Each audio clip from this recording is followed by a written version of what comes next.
Hello everyone, welcome to my channel student shining academy. आज है 25 दिसंबर 2023 और आज की जो मोस्ट इम्पोर्टेंट करंट अफेयर्स है वो हम आपके लिए लेकर आए हैं, जो आपके सभी एग्जाम्स के लिए काफ़ी इम्पोर्टेंट है। हमारा पहला क्वेश्चन कह रहा है कि हाल ही में 24 दिसंबर को कौन सा दिन मनाया गया।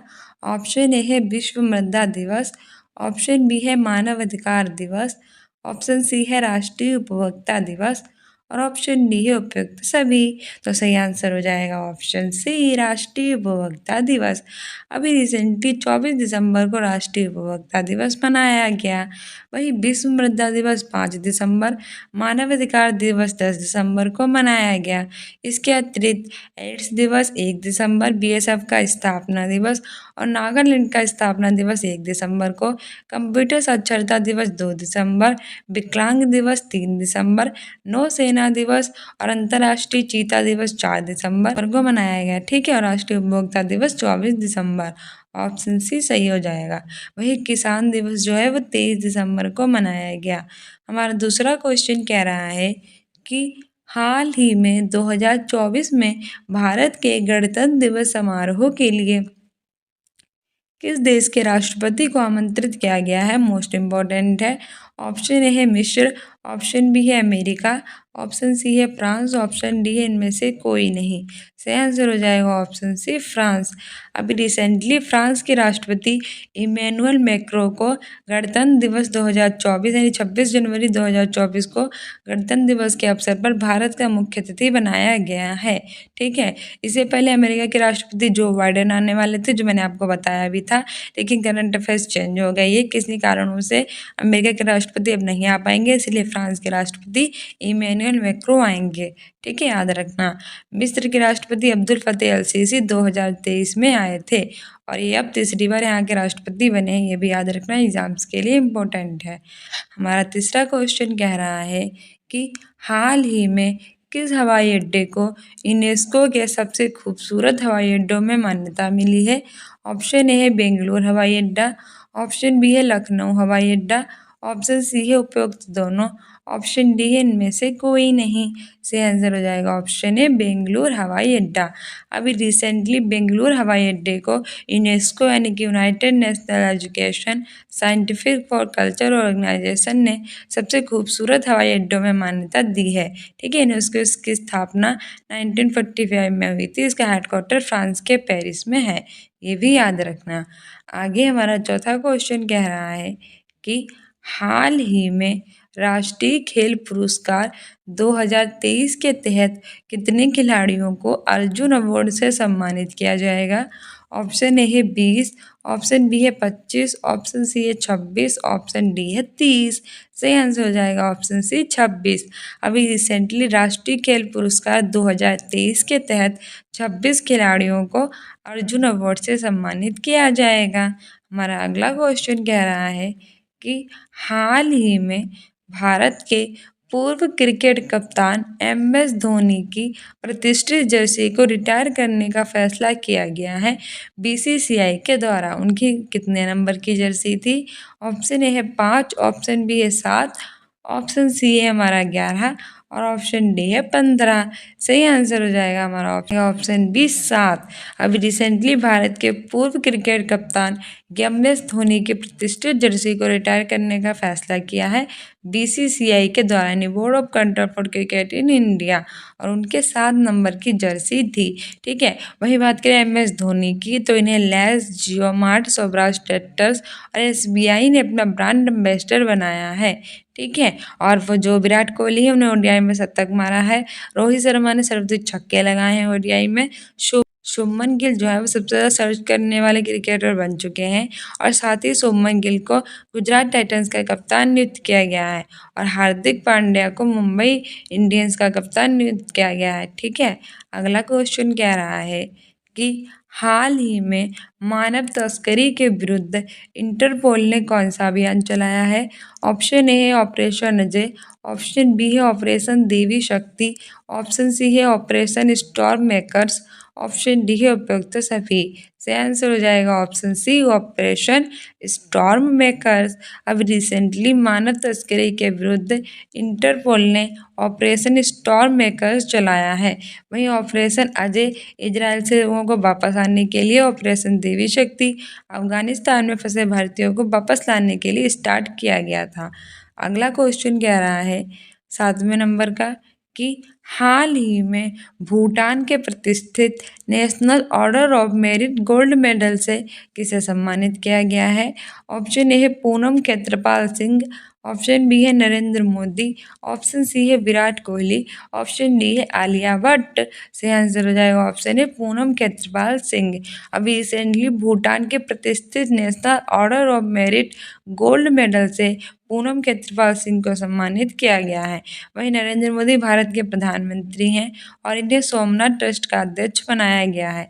विराट कोहली ने ओडीआई में अपना शतक पूरा किया है और आलिया भट्ट ने जो है वो ओटीटी प्लेटफॉर्म में सबसे बेस्ट अभिनेत्री बन चुकी हैं।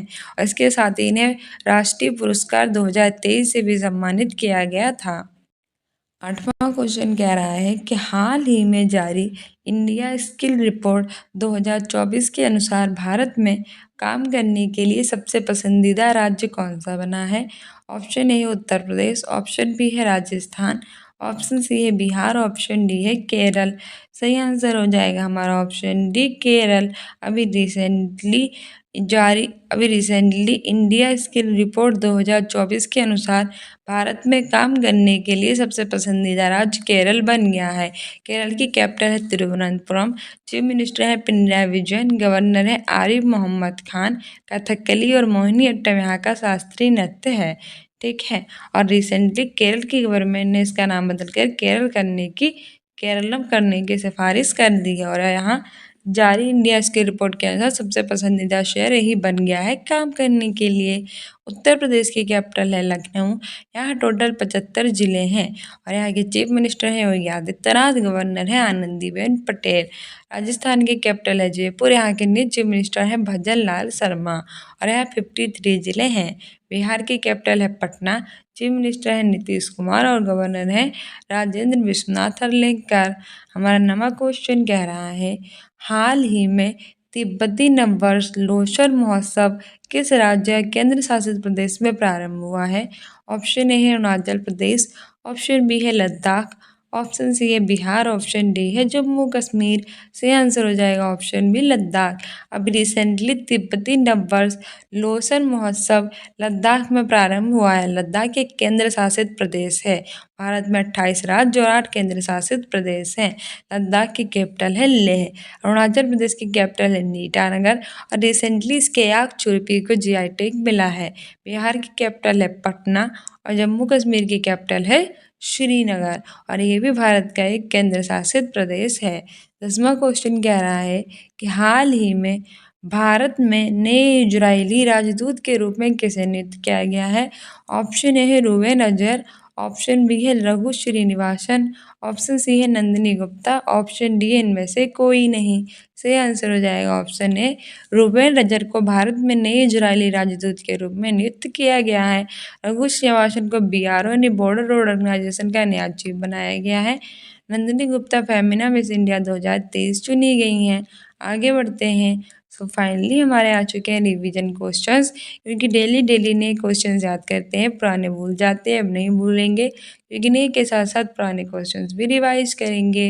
हमारा पहला क्वेश्चन कह रहा है कि 15 दिसंबर 2023 को 73वीं पुण्यतिथि किसकी मनाई गई? अभी रिसेंटली 15 दिसंबर 2023 को 73वीं पुण्यतिथि गई है, तो बताइए किसकी मनाई गई है? ऑप्शन ए है सरदार वल्लभ भाई पटेल, ऑप्शन बी है सुभाष चंद्र बोस, ऑप्शन सी है महात्मा गांधी और ऑप्शन डी है उपयुक्त सभी। तो बताइए किसकी मनाई गई? सही आंसर हो जाएगा ऑप्शन ए सरदार वल्लभ भाई पटेल। अभी रिसेंटली 15 दिसंबर को सरदार वल्लभ भाई पटेल की 73वीं पुण्यतिथि मनाई गई। ठीक है। वहीं रिसेंटली अभी 31 अक्टूबर को सरदार वल्लभ भाई पटेल की जो जयंती थी वो राष्ट्रीय एकता दिवस के रूप में भी मनाई गई थी, ये भी याद रखना। सरदार वल्लभ भाई पटेल को लौह पुरुष के नाम से जाना जाता है और ये भारत के पहले गृह मंत्री और उप प्रधानमंत्री थे, ठीक है। और इन्होंने 1931 के कराची अधिवेशन में भाग लिया था भारतीय राष्ट्रीय कांग्रेस के। सुभाष चंद्र बोस की बात करें तो 23 जनवरी को इनकी जयंती पराक्रम दिवस के रूप में मनाई जाती है। इन्होंने 1938 के हरिपुरा अधिवेशन, 1939 के त्रिपुरी अधिवेशन में भाग लिया था, इंडियन स्ट्रगल नाम की पुस्तक लिखी थी और दिल्ली चलो का नारा भी दिया था, ठीक है। वहीं महात्मा गांधी जी की बात करें तो 2 अक्टूबर को इनकी जयंती मनाई गई है और महात्मा गांधी जो थे वो 1915 में भारत वापस लौट कर आए थे दक्षिण अफ्रीका के, इसीलिए हर साल 9 जनवरी को प्रवासी दिवस मनाया जाता है। इन्होंने 1917 के चंपारण, 1918 के खेड़ा, 1922 के असहयोग और 1931 के साविनी अवज्ञा और 1942 के भारत छोड़ो आंदोलन में भाग लिया। इसके तहत इन्होंने 1924 के भारतीय राष्ट्रीय कांग्रेस के एकमात्र अधिवेशन की अध्यक्षता भी की, ठीक है। आगे बढ़ते हैं। आगे हमारा दूसरा क्वेश्चन कह रहा है कि हाल ही में international tennis hall of fame में शामिल होने वाले एशियाई पुरुष के रूप में किसने इतिहास रचा? ऑप्शन ए है लिएंडर पेस, ऑप्शन बी है विजय अमृतराज, ऑप्शन सी है उपयुक्त दोनों, ऑप्शन डी है इनमें से कोई नहीं। सही आंसर हो जाएगा ऑप्शन सी उपयुक्त दोनों। अभी लिएंडर पेस और विजय अमृतराज इन दोनों ने इंटरनेशनल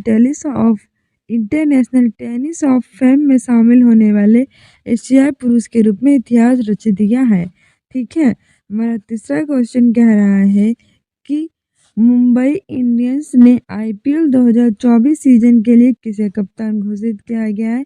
तो बताइए भी रिसेंटली जो मुंबई इंडियंस है उसने IPL and Indian Premier League 2024 season के लिए किसे कप्तान बनाया है? ऑप्शन ए है शुभमन गिल, ऑप्शन बी है रोहित शर्मा, ऑप्शन सी है हार्दिक पांड्या, ऑप्शन डी है विराट कोहली। सही आंसर हमारा हो जाएगा ऑप्शन सी हार्दिक पांड्या। अभी हार्दिक पांड्या जी को मुंबई इंडियंस ने आईपीएल 2024 सीजन के लिए कप्तान बनाया है, ठीक है। इससे पहले इसके कप्तान थे कौन? रोहित शर्मा। वहीं शुभमन गिल की बात करें तो इन्हें अभी जो हमारा गुजरात टाइटंस है उसने 2024 आईपीएल के लिए शुभमन गिल को बनाया है कप्तान। तो याद रखना शुभमन गिल बने हैं 2024 में गुजरात टाइटंस के और हार्दिक पांड्या बने मुंबई इंडियंस के कप्तान, ठीक है। मुंबई इंडियंस के पहले कप्तान रोहित शर्मा थे इससे पहले। विराट कोहली ने ओडीआई में जो है वो शतक पूरा किया है, रोहित शर्मा ने सर्वाधिक छक्के मारे हैं। आगे हमारा चौथा क्वेश्चन कह रहा है कि हाल ही में वार्षिक शार अमरतला तोगया महोत्सव कहाँ मनाया गया है? एग्जाम्स के लिए ऐसे इम्पोर्टेंट होते हैं फेस्टिवल, तो बताइए रिसेंटली वार्षिक सार अमरतला तोगया महोत्सव कहाँ मनाया गया? ऑप्शन ए है अरुणाचल प्रदेश, ऑप्शन बी है राजस्थान, ऑप्शन सी है मिजोरम और ऑप्शन डी है तेलंगाना। सही आंसर हो जाएगा ऑप्शन है अरुणाचल प्रदेश। अभी रिसेंटली वार्षिक सार अमरतला तोगया महोत्सव अरुणाचल प्रदेश में मनाया गया, ठीक है। अरुणाचल प्रदेश की कैपिटल है ईटानगर और रिसेंटली इसके आग चुरपी को जीआई टैग मिला है, ये भी याद रखना। राजस्थान की कैपिटल है जयपुर जिसे पिंक सिटी कहते हैं। यहाँ Nahargarh fort, Amergarh fort, city palace, Jantar Mantar, Jal Mahal, हवा महल स्थित है, ठीक है। राजस्थान के चीफ मिनिस्टर नए बने हैं भजन लाल शर्मा और यहाँ बीजेपी की सरकार बनी है, ठीक है। और यहाँ के राज्यपाल हैं कलराज मिश्र, ये भी याद रखना। और टोटल यहाँ 53 जिले हो गए हैं। पहले 33 जिले थे, फिर 50 हुए, 3 जिले और जोड़े दिए गए, मालपुरा, सुजानगढ़, कुचामन 53 हो गए हैं, ठीक है। वहीं बात करें मिजोरम की तो इसकी कैपिटल है आइजोल। यहाँ के नए चीफ मिनिस्टर बनाए गए हैं लल्लू होमा, ठीक है। और तेलंगाना की कैपिटल है हैदराबाद और इसके नए चीफ मिनिस्टर बनाए गए हैं रेवंत रेड्डी, ठीक है। ये भी याद रखना 2 जून 2014 को आंध्र प्रदेश से अलग होकर बना था, इसलिए हर साल 2 जून को तेलंगाना दिवस भी मनाया जाता है। तेलंगाना में 1000 खम्भों का मंदिर स्थित है और यहाँ रामप्पा मंदिर स्थित है जिसे यूनेस्को यानी कि यूनाइटेड नेशनल एजुकेशन और साइंटिफिक कल्चर ऑर्गेनाइजेशन ने अपनी वर्ल्ड हेरिटेज साइट में 39 नंबर का शामिल किया है। आगे हमारा 5वां क्वेश्चन कह रहा है कि हाल ही में 15 दिसंबर 2023 को 68वें रेलवे पुरस्कार कौन प्रदान करेगा? ऑप्शन ए है नरेंद्र मोदी, ऑप्शन बी है अश्विनी वैष्णव, ऑप्शन सी है द्रौपदी मुर्मू और ऑप्शन डी है अमित शाह। सही आंसर हो जाएगा ऑप्शन बी अश्विनी वैष्णव। अब रिसेंटली 15 दिसंबर 2023 को 68वें राष्ट्रीय रेलवे पुरस्कार है वो अश्विनी वैष्णव प्रदान करेंगी। वहीं नरेंद्र मोदी भारत के प्रधानमंत्री, द्रौपदी मुर्मू राष्ट्रपति, अमित शाह गृह मंत्री हैं। भारत में टोटल 28 राज्य और 8 केंद्र शासित प्रदेश हैं। ठीक है, और यहाँ की करेंसी है रुपया और इसकी स्पेस एजेंसी है इसरो यानी इंडियन स्पेस रिसर्च ऑर्गेनाइजेशन। आगे हमारा 6वां क्वेश्चन कह रहा है कि हाल ही में ICC T20 बल्लेबाजी रैंकिंग में कौन सी इस पर है? तो अभी रिसेंटली ICC यानी इंडियन क्रिकेट काउंसिल 2023 के लिए जो बेस्ट बल्लेबाजी रैंकिंग है वो जारी कर दी गई है। तो पूछ रहा है कि इसमें टॉप किसने किया है?